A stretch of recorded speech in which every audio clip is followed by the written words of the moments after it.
कि ना थके है पाँव कभी और ना ही हिम्मत हारी है, कि ना थके है पाँव कभी और ना ही हिम्मत हारी है। हमने देखे ऐसी कई दौर और आज भी हिम्मत नहीं हारी है।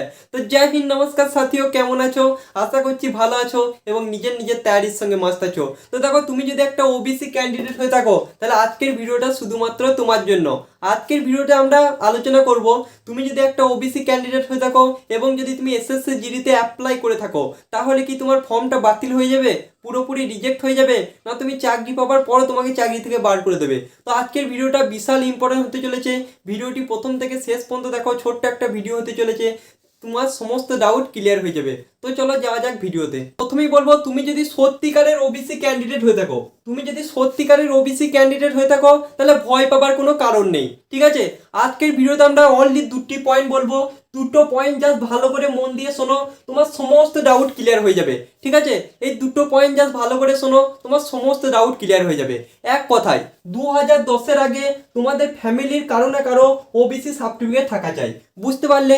এটা হচ্ছে 1 নম্বর পয়েন্ট। মানে তুমি যদি জন্মগত ওবিসি হয়ে থাকো তাহলে তোমার ভয় পাওয়ার কোনো কারণ নেই। তুমি এসএসসি জিডিতেও অ্যাপ্লাই করতে পারবে, তুমি ডাব্লিউবিপিতেও অ্যাপ্লাই করতে পারবে, তুমি কেপিতেও অ্যাপ্লাই করতে পারবে, তোমার কোনো ধরনের সমস্যা হবে না। এটা হচ্ছে 1 নম্বর পয়েন্ট। মানে যারা সত্যিকারের ওবিসি ক্যান্ডিডেট তাদের ভয় পাবার কোনো কারণই নেই। এবার আসছে আমাদের মোস্ট ইম্পর্টেন্ট 2 নম্বর পয়েন্ট, ভালো করে শুনবে। ঠিক আছে, যারা 2010-এর পরে, যাদের ফ্যামিলি ব্যাকগ্রাউন্ড থেকে কেউ কিন্তু ওবিসি নয়, তারা যারা সার্টিফিকেট বার করেছে তাদের ভাই ভয় পাবার একটু কারণ আছে। কারণটা ভালো করে শোনো। কারণ কি? তারা ভাই ফেক ভাবে আমাদের ওবিসি সার্টিফিকেট কিন্তু বার করেছে। ঠিক আছে, তারা কিন্তু জন্মগত ওবিসি নয়। এবার দেখো, মন দিয়ে শোনো, তাদের সমস্যা কিভাবে হবে। তারা কি ভাই এসএসসি জিডিতে চাকরি পেলেও তাদের চাকরি বাদ করে দেবে? সেটা কিন্তু কখনোই হবে না। পয়েন্টটা ভালো করে মন দিয়ে শোনো। ঠিক আছে, যারা এসএসসি জিডি 2024-এ অ্যাপ্লাই করেছো বা ডাব্লিউবিতে অ্যাপ্লাই করেছো বা কেপিতে অ্যাপ্লাই করে দিয়েছো এবং যারা 2010-এর পরে সার্টিফিকেট বার করেছো, ঠিক আছে, তাদের জন্য বলছি, তাদের ভাই কোনো রকম সমস্যা হবে না। তোমাদের জন্য খুশির খবর, তোমাদের কোনো রকম অসুবিধা হবে না। ঠিক আছে, তোমরা যদি চাকরি পাও তোমাদের ওবিসি সার্টিফিকেট বা ওবিসি কাস্টেই কিন্তু তোমাদের কাট অফ যাবে। বুঝতে পারছো? তোমাদের ওবিসি কাস্টেই কিন্তু তোমাদের কাট অফটা যাবে।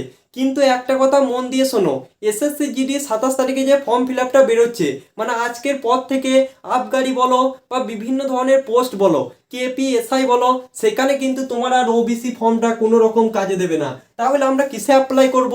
তোমরা ইউআরএ অ্যাপ্লাই করতে পারো, বা তোমরা যদি ইডাব্লিউএস ফর্ম বার করতে পারো তাহলে তোমরা সেখানেও অ্যাপ্লাই করতে পারো। বুঝতে পারছো? মানে আজকের পর থেকে তোমার ওবিসি ফর্মটা বা সার্টিফিকেটটা আর কোনো কাজে দেবে না, যারা 2010-এর পরে বার করেছো। ঠিক আছে, এর মানে তাই নয় যে আমি তো ভাই 2015-তে বার করেছি কিন্তু আমার ফ্যামিলির একজন 2005-এ বার করেছে। তোমার ফ্যামিলির একজন না একজন 2010-এর এই পারে বার করলেই হবে। যারা জন্মগত ওবিসি তাদের ভাই ফ্যামিলির কেউ না কেউ ভাই অবশ্যই 2010-এর আগে বার করবে। বুঝতে পারছো? যারা সত্যিকারের ওবিসি তাদের ভয় পাবার কোনো কারণ নেই। যারা ভাই ওবিসিতে এসেছিলে, মানে যারা জেনারেল কাস্ট বা ইডাব্লিউএস কাস্ট থেকে ওবিসিতে এসেছিলে, তাদের ভাই ভয় পাবার একটু কথা, মানে ভয় পাবার সেরকম কোনো কথা নেই। এরপর থেকে আর ওবিসি সার্টিফিকেট তাদের আর কোনো ভ্যালু করবে না। আশা করছি ছোট্ট ভিডিওর মাধ্যমে তোমাদের সমস্ত ডাউট ক্লিয়ার হয়েছে। কোনো রকম কোয়েশ্চেন থাকলে অবশ্যই আমাকে কমেন্ট বক্সে করতে পারো, আমি তোমাদের সকল কোয়েশ্চেনের উত্তর দেওয়ার চেষ্টা করব। তো জয় হিন্দ, বন্দে মাতরম, টেক কেয়ার।